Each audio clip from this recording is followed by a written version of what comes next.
White Citizens Council, known as the WCC, was an organisation set up to maintain segregation. The earliest council dated from 1954 and was established in Mississippi. This was in reaction to the Brown verdict on segregated education.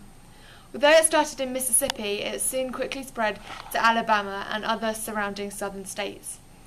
Aiming to maintain strict segregation in as many areas of life as possible, they waged economic warfare against anyone supporting integration and believed in defying federal court rulings if necessary. Basically, the WCC was like the KKK but without the costumes and the lynching. Sometimes the WCC even opposed the KKK for being too violent.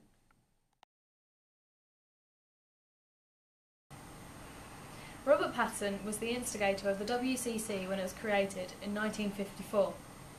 He was a plantation owner and so had an authoritative job, just like most of the other members, who were bankers, doctors, lawyers, legislators, etc.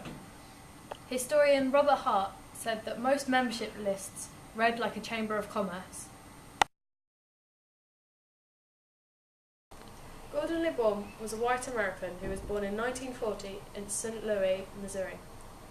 He served in the Navy from 1958 to 1961 and was married with 5 children.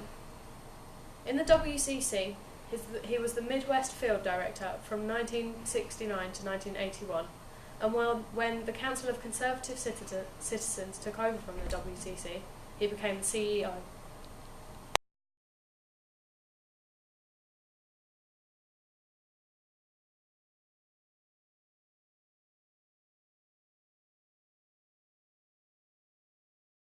There was opposition to rock music that took on racial overtones in the South, where the White Citizens Council of Alabama branded rock music as an NAACP plot to mongrelize America. Rock's intent, they believed, was to force Negro culture on the South. During the Montgomery bus boycott, the WCC used the influence of the local government to strike back at the boycotters. By January the 23rd, 1956, they had managed to get the mayor of Montgomery, W.A. Gale, to join the White Citizens Council. This led to a rise in white resistance.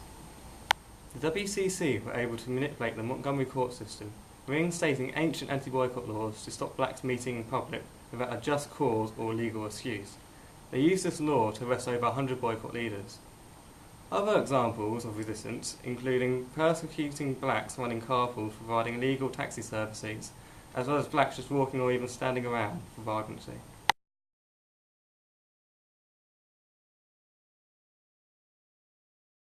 You turn your hand out, you should see a table similar to the one you see behind me.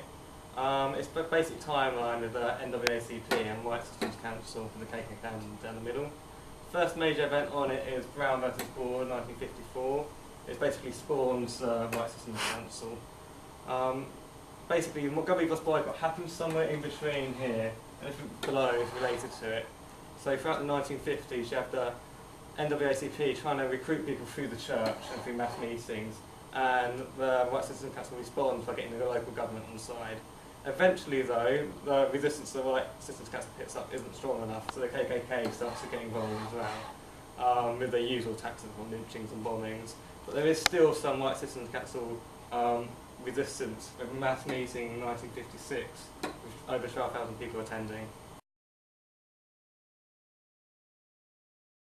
The WCC highlighted the fact that there was a high percentage of whites in the South that opposed coloured people. In my opinion, I wouldn't say that the WCC achieved a lot, but they did interfere with the NAACP and black lives in the South, making it difficult for civil rights progression.